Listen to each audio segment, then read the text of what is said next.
fine.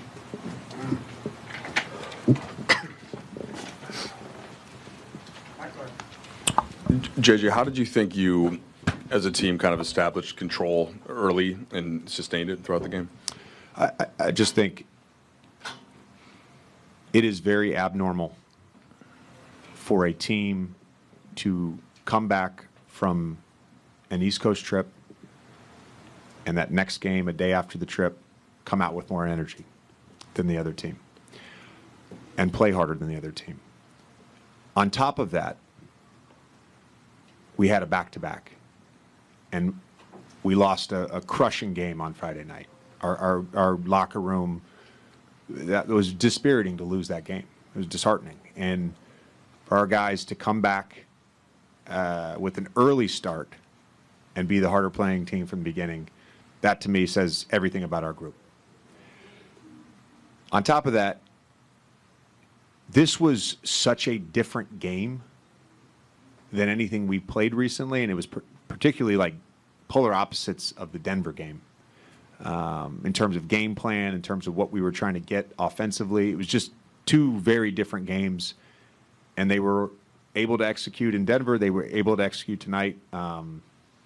Helped that Luka, Doe, Gabe, Jackson was awesome having those guys back. But again, just the transition from one thing to the next, coming off 4 losses, our group was phenomenal. Was there a player or two that you thought symbolized that earlier, or was it really more of a group thing? No, I'll say this. Never judge a player based solely on his box score.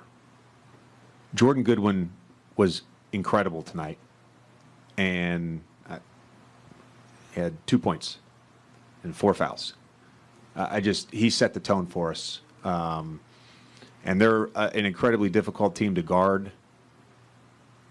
Our guys executed what we wanted to do.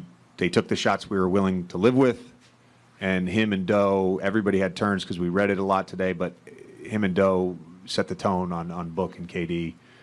And those guys make tough shots, and we had to try something to make it hard for them, and those 2 guys set the tone.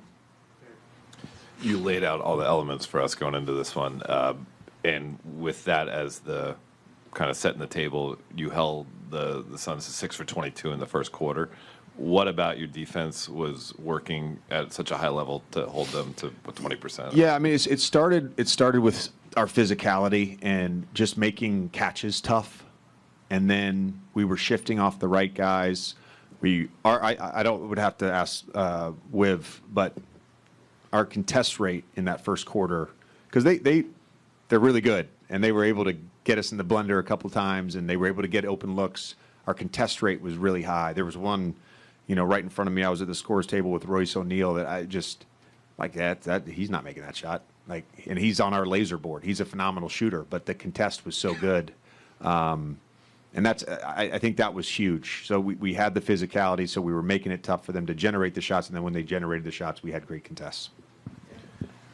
JJ, I think a lot of times when people judge players, they tend to focus on the things that they don't do. But I'm curious, how have you guys optimized the way Jackson is able to obviously be a vertical threat on offense, but the way he's able to also kind of fly around on defense and get involved in your switches and be part of kind of the havoc that you guys are creating there? Look, I think I said this during the win streak at some point. I think where his growth has been this year is just his cognitive load to go from one thing to the next, the mental bandwidth to do a number of different things on a possession, to be able to oscillate between coverages and reading. When they went to the fire late, or they had gone to it a bunch, but he hadn't been on the floor, and then when they went to the fire late, he got to the foul line, made himself available. Doe gets the wide open corner 3 that kind of gives us the cushion to win the game. It's just like little stuff like that where he's, the stats are going up, but it's being able to make one play after another and really think the game that I think his biggest area of growth is. And then, playing with Luka has been awesome for him.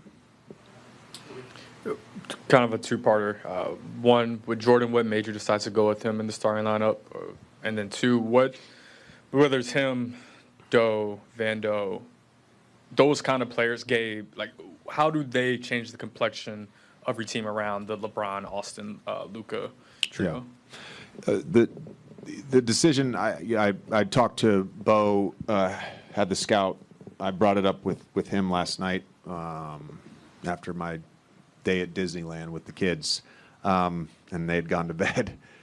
I felt like similar to the decision with Cam to go to the starting lineup and bring D'Lo off the bench, or to insert Max Christie in the starting lineup. It really is about just finding balance for the group and being able to bring another playmaker, another shot maker off the bench in Gabe, and really return to the role that he's had all season when we've been healthy. I thought that would be good. And then, we he was already revved up, but we revved up Goody a little bit.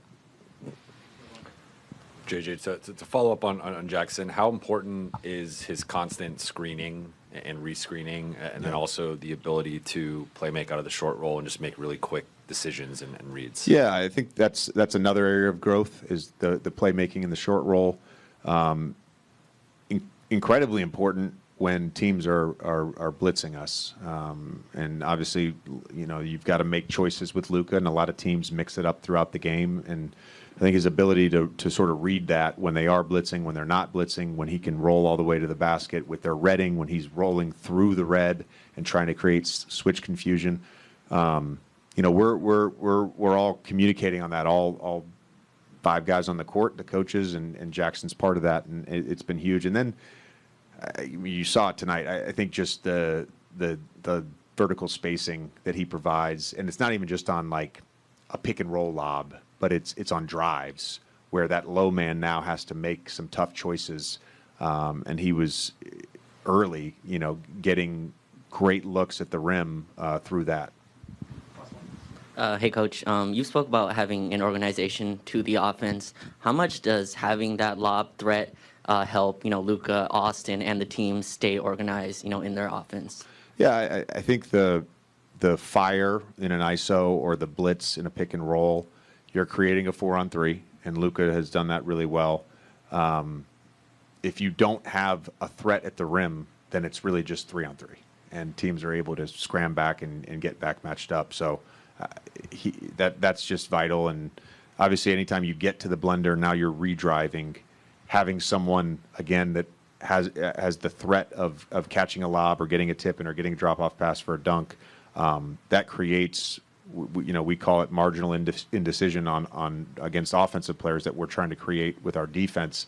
That creates marginal indecision for the defender as well. Thanks, man.